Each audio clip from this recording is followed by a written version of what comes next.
Yo, what is going on, growmies? Hope y'all are doing well, growing well. Now, growmies, welcome to the 4th episode of the Sea of Grain series.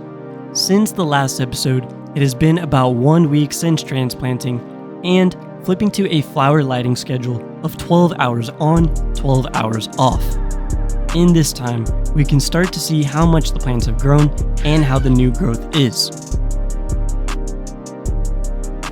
Looking at our first plant in the tent, Frosted Pies B, the plant is absolutely loving the new medium as it's starting to grow out those lower branches and produce more fan leaves. How am I training this sea of green? To grow these plants, I decided to not top any of them and have not defoliated either. The only training that I've been doing is leaf tucking, and that's it. For the height of the plants, each pheno regardless is going to stretch differently, so it's more important to view the phenotypical traits instead of having the perfect even canopy with 5 different strains. The only way that this canopy is even is I move the tall plants to the edge and shorter plants together. That way, nothing towers over each other and they can grow as they naturally would. How are the other plants looking 1 week after transplant? All Gas OGC is still looking absolutely amazing. The new growth has the best green color in the tent and just looks like the healthiest plant. Right behind is Banana Melt, which is also growing very well and starting to grow bigger fan leaves. The 2 plants in the middle are Bigfoot Glue A and B, which have both kicked it into high gear. Last episode, they had some of the smallest fan leaves, but have quickly caught up and now have beautiful, strong, vibrant fan leaves and branches.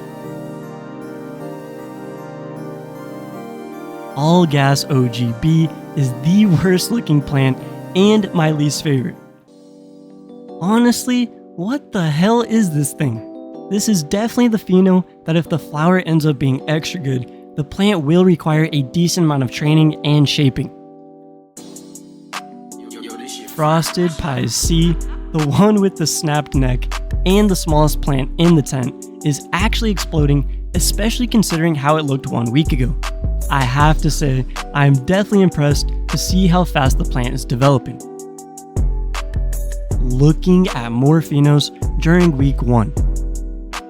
Golden Sands A has a tall straight up growth structure with very short branches. Also, the wrinkly leaves are still here even as a more mature plant.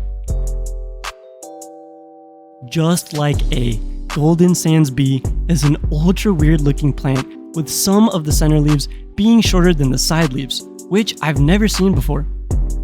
The second tallest plant in the tent, Golden Sands C, has beautiful, ultra thin leaves with a decent amount of stretch on the main stem and side branches. Usually I'm not the biggest fan of growing super stretchy strains, but it's way too early to fully judge any of these plants. The last plant in the tent is All Gas OGA and is the tallest plant in the tent. The leaves also have a semi-matte / glossy look to them with a soft wax feel, which is an interesting trait.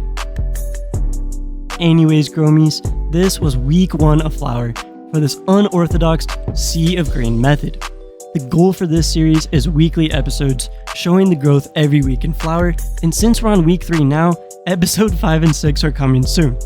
As always, thank you guys for watching. If you enjoyed the video, please leave a like and comment. If you haven't seen my other grow / mock reports, check them out. Keep it up out there, growmies, and stay motivated in this beautiful medicinal hobby. #growmiegang.